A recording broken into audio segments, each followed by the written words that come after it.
Good morning students. First of all सभी लोग कैसे हैं? चलिए जल्दी जल्दी क्लास ज्वाइन कीजिए। तो आज हम लोगों को टॉपिक पढ़ना है थ्योरी ऑफ कंज्यूमर बिहेवियर। अब आप सोच रहे होंगे कि सर हमारे बुक में तो ये नाम है नहीं। देखिए आपके बुक में कंज्यूमर इक्विलिब्रियम टॉपिक दिया गया है। क्या नाम से? तो कंज्यूमर इक्विलिब्रियम चैप्टर 3। तो हम लोगों को चैप्टर 3 पढ़ना है कंज्यूमर इक्विलिब्रियम। लेकिन सवाल ये है कि सर क्या हम कंज्यूमर इक्विलिब्रियम को तुरंत जान सकते हैं? Answer is no. सबसे पहले आप कंज्यूमर को तो समझ लो, तभी तो हम कंज्यूमर इक्विलिब्रियम को समझ पाएंगे। तो हम स्टेप वाइज सीखेंगे बच्चों, स्लोली एंड स्लोली। तो देखिए हमें जानना है कि कंज्यूमर इक्विलिब्रियम क्या है, लेकिन कंज्यूमर इक्विलिब्रियम को समझने के लिए बहुत सारे छोटे छोटे टर्म्स हैं जो हमें पहले सीखना होगा। जैसे हम कंज्यूमर किसे कहते हैं, इक्विलिब्रियम में आने के लिए यूटिलिटी का कॉन्सेप्ट है, यूटिलिटी क्या होता है, टोटल यूटिलिटी क्या है, मार्जिनल यूटिलिटी क्या है, इन दोनों के बीच रिलेशन क्या है। इन सभी चीजों को हम पहले रिलैक्स होकर समझेंगे, उसके बाद हम अपने टॉपिक पर आएंगे। तो शुरू करें हम लोग, आ जाओ। सबसे पहला सवाल कि sir what do you mean by consumer? पहले ये बताइए कि कंज्यूमर हम किसे कहते हैं। देखिए बच्चों, कंज्यूमर का मतलब है consumer is one who buy goods and services for satisfaction of wants. मतलब कंज्यूमर कौन है? जो गुड्स और सर्विसेज को परचेज कर रहा है, बाई कर रहा है। क्यों? अपने वांट्स को पूरा करने के लिए। मतलब कंज्यूमर का ऑब्जेक्टिव क्या है? सेटिस्फैक्शन को क्या करना? मैक्सिमाइज करना। सेटिस्फैक्शन को क्या करना? मैक्सिमाइज करना। मतलब फॉर एग्जांपल जैसे आप और हम, अगर हमें कोई चीज खाना है, जैसे समोसा। अब आप सोचोगे सर खाने पीने का नाम मत लीजिए, ध्यान डेविएट होता है। खैर कोई बात नहीं। अब अगर हमें समोसा खाना है, या हम लोगों को फॉर एग्जांपल गोलगप्पा खाना है, या फॉर एग्जांपल हम लोगों को पिज्जा खाना है, तो पहले हमें अपने इनकम को स्पेंड करना होगा। तो जब हम अपने इनकम को स्पेंड करते हैं बहुत सारे गुड्स और सर्विसेज पर, गिवन प्राइसेस पर, तब हमें क्या मिलता है?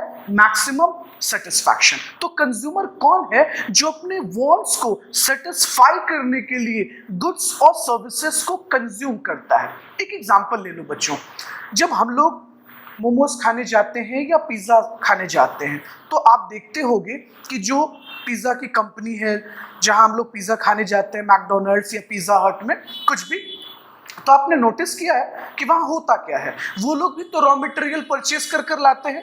पहले वो लोग भी रॉ मटेरियल परचेस करते हैं, लेकिन वो रॉ मटेरियल प्रोडक्शन के लिए इस्तेमाल होगा। तो आपको लगता है क्या कि वो रॉ मटेरियल वो कंज्यूमर है? Answer is no. वो तो उस गुड्स का यूज कर रहे हैं प्रोडक्शन के लिए ना। सिंपल सी बात है। तो वो कंज्यूमर नहीं है। कंज्यूमर कौन है? जब हम लोग गुड्स को कंज्यूम करते हैं तो वी आर द कंज्यूमर्स। वो तो उस गुड्स को यूज करेंगे और फर्दर प्रोसेसिंग कर बेच देंगे। तो आइए, कंज्यूमर का सेंस आपको क्लियर हुआ। कंज्यूमर कौन है? जो डायरेक्टली गुड्स को कंज्यूम करता है। क्यों कंज्यूम करता है? ताकि वो अपने सेटिस्फैक्शन को सेटिस्फाई कर सके। चलिए, ये तो नॉर्मल सी बात हो गई। अब सवाल ये है कि सर आपने बात किया सेटिस्फैक्शन पर, ऑब्वियसली, तो सर ये सेटिस्फैक्शन के लिए क्या हमारे पास दो अप्रोच है? जाहिर सी बात है। हमने बात किया आपसे मोमोज के लिए, हमने आपसे बात किया पिज्जा खाने के लिए, लेकिन यहाँ सवाल ये है कि सर मैं पिज्जा कितना खाऊं? शशांक आप एक जवाब दो, आप कितना पिज्जा खाओगे कि आपको मैक्सिमम सेटिस्फैक्शन मिलेगा? हाफ पिज्जा खाओगे तो मैक्सिमम सेटिस्फाई हो जाओगे। तो सवाल ये है कि उस सेटिस्फैक्शन को हम मेजर करने के लिए दो अप्रोच को स्टडी करेंगे। कौन कौन सा अप्रोच? यूटिलिटी अप्रोच और इंडिफरेंस कर्व अप्रोच। इस दो अप्रोच को, लेकिन अब ये सवाल है कि सर यूटिलिटी अप्रोच तो आपने बताया, what is utility? Indifference curve approach क्या है? क्या ये सब टॉपिक भी हम लोगों को पढ़ना है? हाँ जी, हम लोग स्लोली हर चीज को पढ़ेंगे। तो देखिए, सेटिस्फैक्शन को स्टडी करने के लिए हम लोगों को इस दो अप्रोच को समझना होगा। लेकिन अप्रोच तो बाद में समझेंगे, पहले क्या समझ लेते हैं? यूटिलिटी क्या है। तो कंज्यूमर आपको क्लियर हो गया, कंज्यूमर कौन है? A person is one who buy goods and services for satisfaction of wants. हम अपने wants को पूरा करने के लिए, फॉर एग्जाम्पल शशांक आपको फोन चाहिए था, आपको फेसबुक चलाना था, इंस्टा चलाना था, उसके लिए आपने फोन परचेज किया, तो आपका वॉन्ट्स क्या था? फेसबुक यूज करना। हाँ जी, सोशल मीडिया आपको यूज करना था, तो आपका वो वॉन्ट था। उस पर्पस को पूरा करने के लिए आपने क्या फोन परचेज किया? फोन। तो आप कंज्यूमर हो गए, क्योंकि आप अपने वॉन्ट्स को पूरा कर रहे हैं। आगे चले हम लोग। आइए सर, ये यूटिलिटी क्या है? What is utility? बड़ा नाम सुना है, बताइए। देखिए सिंपल, यूटिलिटी होता क्या है? देखिए, कुदरत ने ना दुनिया के हर एक गुड्स में, हर एक चीजों में एक क्वालिटी दी है। वो क्वालिटी क्या है? ताकि आपको सेटिस्फाई किया जा सके, आपको मैक्सिमम सेटिस्फैक्शन दिया जा सके। एग्जांपल ले लो, जब आप गोलगप्पा खाते हो, आप पिज्जा खाते हो, अच्छा चिकन आपका फेवरेट है, चिकन बिरयानी, गुड। तो जब आप चिकन बिरयानी कंज्यूम करते हैं तो कहीं ना कहीं आपको क्या मिलता है? उससे ज्यादा सेटिस्फैक्शन। इसका मतलब बिरयानी में क्वालिटी है क्या करने का? सेटिस्फाई करने का, है ना? तो देखिए, यूटिलिटी रियलिटी में किसको कहा जाता है? यूटिलिटी उस क्वालिटी को कहा जाता है जो दुनिया के हर एक गुड्स में, हर एक सर्विसेज में पाया जाता है, ताकि वो हमें सेटिस्फाई कर सके। इमेजिन करो, टेलर को जब हम कपड़ा देते हैं, वो उस कपड़े को एक शर्ट का रूप दे देता है ना? कुछ बटन लगा दिया, स्लीव्स बना दिया और पहनने के लायक उसने बना दिया, और इसका नाम क्या है? शर्ट। तो सेटिस्फैक्शन मतलब किसी चीज में जब हम एक क्वालिटी को लाते हैं कि वो हमें सेटिस्फाई कर सके, this is called utility. Example आप ले लो, गोलगप्पे वाले को क्या करता है? स्पाइसी मसाला ऐड किया, आलू का चोखा ऐड किया, एक छोटा छोटा पूरी बना देता है, कुड़कुड़ क्रिस्पी पूरी वी कैन से, और उसमें जब हम चोखा भरते हैं और वो पानी डालते हैं एकदम यमी वाला और कंज्यूम करते हैं, तो क्या मिलता है? सेटिस्फैक्शन। तो कहने का मतलब ये है कि उस फूड में, उस चीज में, उस इंग्रेडिएंट में क्वालिटी है। कैसी क्वालिटी? हमें सेटिस्फाई कर सकती है। तो this is called utility. Example, तुम बेंच पर बैठे हो, है ना? तो बेंच में भी तो एक क्वालिटी है ना? कैसी क्वालिटी है? रेस्ट करने के लिए नहीं, बैठ कर पढ़ने के लिए। क्लास में आप आराम से आते हैं, कंफर्टेबल। देखिए, बेंच और डेस्क से क्या मिल रहा है? एक एनवायरनमेंट मिल रहा है क्लास में पढ़ने का, कि हम क्लास में बैठे हैं, हम कंफर्टेबली लिख लेते हैं, कंफर्टेबली बैठ लेते हैं, कोई दिक्कत नहीं होता है। तो यानी बेंच और डेस्क में भी क्या है? एक क्वालिटी है। हाँ, फैन चल रहा है, फैन हवा को मूव करा रही है और हम लोगों को बेहतर फील हो रहा है, सेटिस्फैक्शन मिल रही है, गर्मी कम लग रहा है, यूटिलिटी। तो अब देखो, इसका मतलब हम लोग ये कह सकते थे ना यूटिलिटी के बारे में कि want satisfying power of goods is called utility. Utility क्या है? वॉन्ट सेटिस्फाइंग पावर, यानी दुनिया के हर एक गुड्स में क्या है? एक पावर है जो हमें क्या कर सकता है? सेटिस्फाई। जैसे ये बोर्ड पर हम लिखते हैं, आप कॉपी करते हैं, आप उतारते हैं, तो आपको क्या मिल रहा है? सेटिस्फैक्शन। मुझे क्या मिल रहा है लिखकर? सेटिस्फैक्शन। यानी ये बोर्ड क्या है? एक क्वालिटी होल्ड करती है। उसी वॉन्ट सेटिस्फाइंग पावर को क्या बोलते हैं हम? यूटिलिटी। अच्छा, एक और आपको इंटरेस्टिंग बात बताएं, दुनिया के हर एक गुड्स और सर्विसेज को हम तभी डिमांड करते हैं जब वो हमें क्या दे सकता हो? सेटिस्फैक्शन। इसलिए कहा जाता है demand of commodity depends on utility of that goods to consumer. हो सकता है उस गुड्स से किसी पर्सन को क्या मिल रहा हो? सेटिस्फैक्शन मिल रहा हो। एग्जाम्पल, मान लो जो प्रोफेशनल फोटोग्राफर है वो एक्सपेंसिव कैमरा परचेज करते हैं, क्यों? क्योंकि उनके वर्क के अकॉर्डिंगली उनको क्या मिलेगा? सेटिस्फैक्शन। तो दुनिया की हर एक चीज जिसकी हम डिमांड करते हैं ना, हम डिमांड कब करते हैं? आप सोच कर देखो, क्यों? आपको क्यों मन किया पिज्जा खाने का? आपको क्यों मन किया अरमानी गारमेंट्स के कपड़े पहनने का? क्योंकि वो गुड्स एक क्वालिटी होल्ड करती है, जब आपको उस क्वालिटी से क्या मिलता है? सेटिस्फैक्शन। एग्जाम्पल, अगर गोलगप्पा यमी नहीं होता, पिज्जा इतना यमी नहीं होता, तो क्या आप और हम खाते? नहीं खाते। उससे क्या मिल रहा है हम लोगों को? सेटिस्फैक्शन। इसलिए कहा जाता है कि इट इज एंटीसिपेटेड सेटिस्फैक्शन। देखते हो, हम पहले दिमाग में चलो आज पिज्जा खाते हैं, मजा आएगा, आज पार्टी करते हैं, मजा आएगा, है ना। तो एंटिसिपेटेड सेटिस्फैक्शन है। जब हम कभी कभी ऐसा भी होता है कि कंज्यूमर जब किसी चीज को कंज्यूम करने से पहले ही एंटिसिपेट कर लेता है तो उसे हम यूटिलिटी भी कहते हैं। यहां तक कोई दिक्कत है? अब सवाल है कि सर दुनिया के हर एक चीज को हम मेजर करते हैं। हाँ जी बिल्कुल, जैसे कपड़े को मीटर में, डिस्टेंस को किलोमीटर में, है ना, दूध को लीटर में, तेल को लीटर में। अब सवाल ये है, क्या यूटिलिटी के लिए भी कोई यूनिट है क्या? हाँ है, बिल्कुल है, यूटिल्स। यूटिल्स जो है वो यूनिट ऑफ यूटिलिटी है, यानी यूटिलिटी को मेजर किया जा सकता है और उस यूनिट को क्या बोलते हैं? यूटिल्स। और पता है, इसी वजह से यूटिलिटी को कार्डिनल कॉन्सेप्ट कहा जाता है बच्चों। Got the point? आइए अब थोड़ा सा इसको समझते हैं हम लोग आराम से। चलिए,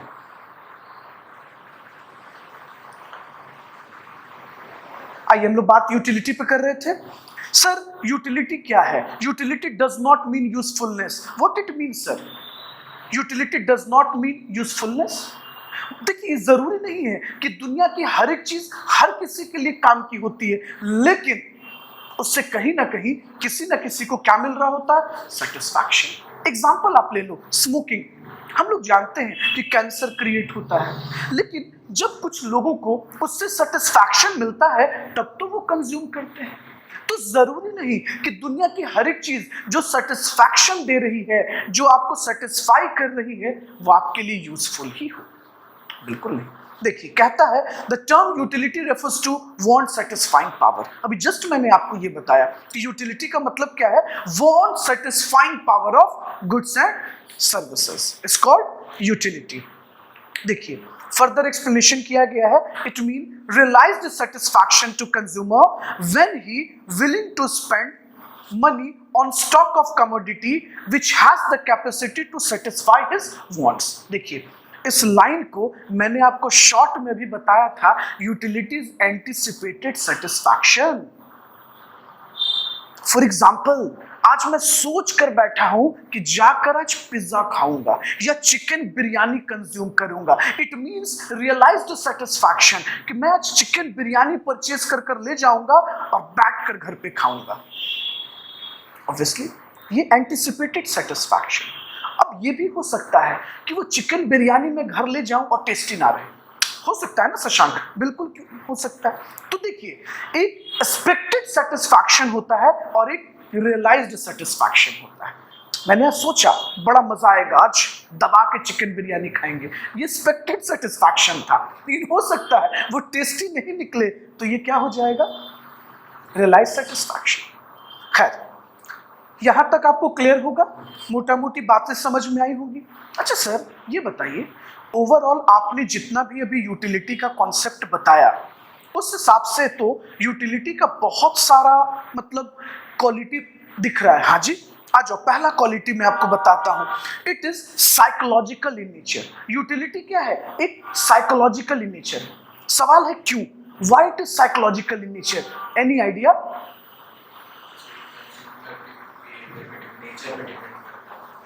देखिए, ये मेंटल एटीट्यूड पर डिपेंड करता है। जैसे छोटा सा एग्जांपल, अगर मैं आपको चॉकलेट दूं, चूंकि अब आप बड़े हो गए हैं, शायद अच्छा आपको लगता हो, लेकिन आपको उतना मजा नहीं आए जितना एक छोटे बच्चे को आए चॉकलेट से, है ना।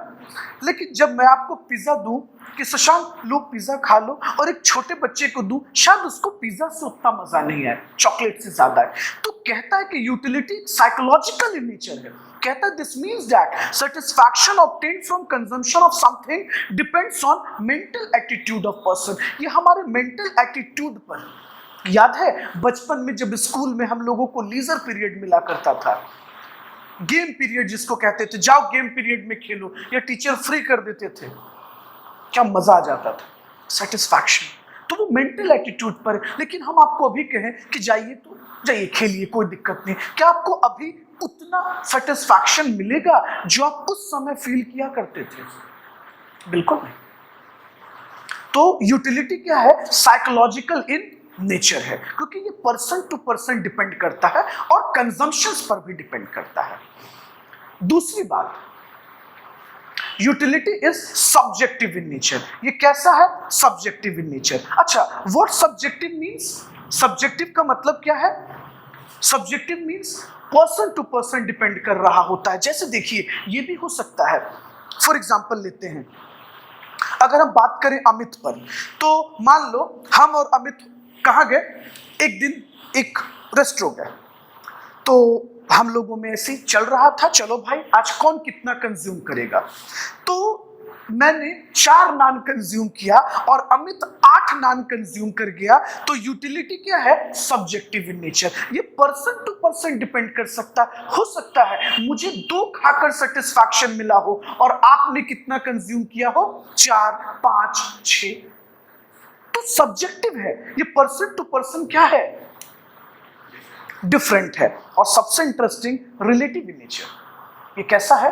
Relative in nature. समय के हिसाब से बदलता है। ठंड में कितना मजा आता है जब हम लोग को कोई डिस्टर्ब ना करे, ब्लैंकेट ओढ़कर, एकदम सीवियर ठंड हो, 2 डिग्री 3 डिग्री 4 डिग्री और माइनस में टेम्परेचर चला जाए और आपका ब्लैंकेट और आप और कोई डिस्टर्बेंस ना हो, गरम गरम कॉफी और चाय आपको मिले पीने को, क्या मजा आ जाएगा। लेकिन यही मई जून के गर्मी में आपको ब्लैंकेट, जैकेट, स्वेटर, सॉक्स, क्या अच्छा लगेगा? बिल्कुल नहीं। इसलिए यूटिलिटी क्या है? रिलेटिव इन नेचर है, समय के अकॉर्डिंगली बदलता है। बचपन में हम लोगों को lemon chase, biscuit, mixtures, sweets कितना अच्छा लगता था, क्या अब उतना अच्छा लगता है? नो। तो ये क्या है? Relative in nature.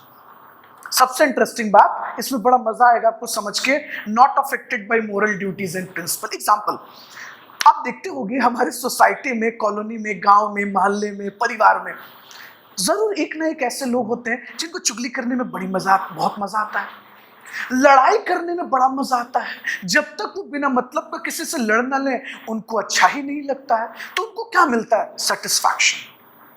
It is not affected by moral duties and principle. अगर उस काम से आपको अच्छा लगता है तो आप जरूर करोगे, आप जानते हो कि गलत है लेकिन तब भी आप करोगे। क्यों? क्योंकि आपको मजा मिल रहा है। क्या मिल रहा है? सेटिस्फैक्शन। एग्जाम्पल, एक आदमी शराब पीकर, दारू पीकर रोज नाले में गिरा पड़ा रहता है।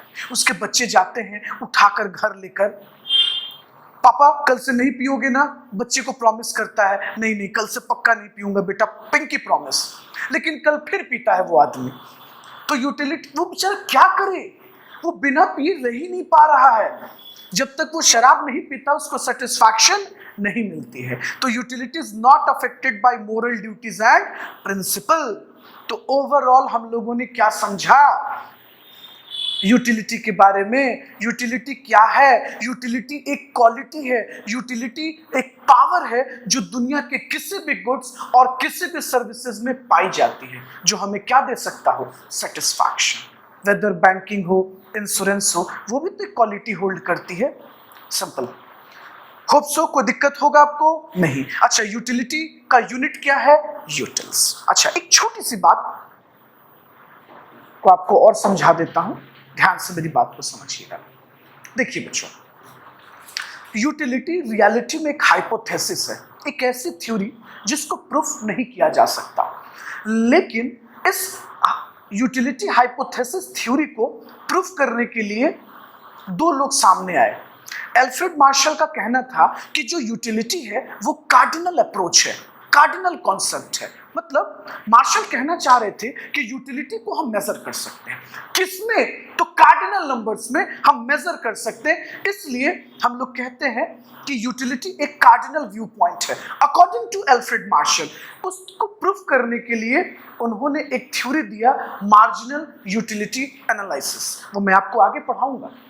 और हिक्स और Allen, J.R. Hicks and R.J.D. Allen, Hicks और एलन का कहना था कि हम यूटिलिटी को भी मेजर कर सकते हैं, लेकिन ये एक ऑर्डिनल व्यू पॉइंट है। कहने का मतलब कि एक कंज्यूमर को जो सेटिस्फैक्शन मिलता है वो बेस्ड होता है ऑर्डर ऑफ प्रेफरेंस पे, है ना? Got the point? किस पर बेस्ड होता है? ऑर्डर ऑफ प्रेफरेंस पर। चलो, तो इसको हम कहते हैं इंडिफरेंस कर्व एनालिसिस। तो आप लोग नोट डाउन करो, वीडियो पॉज करके हम लोग फिर कंटिन्यू करते हैं।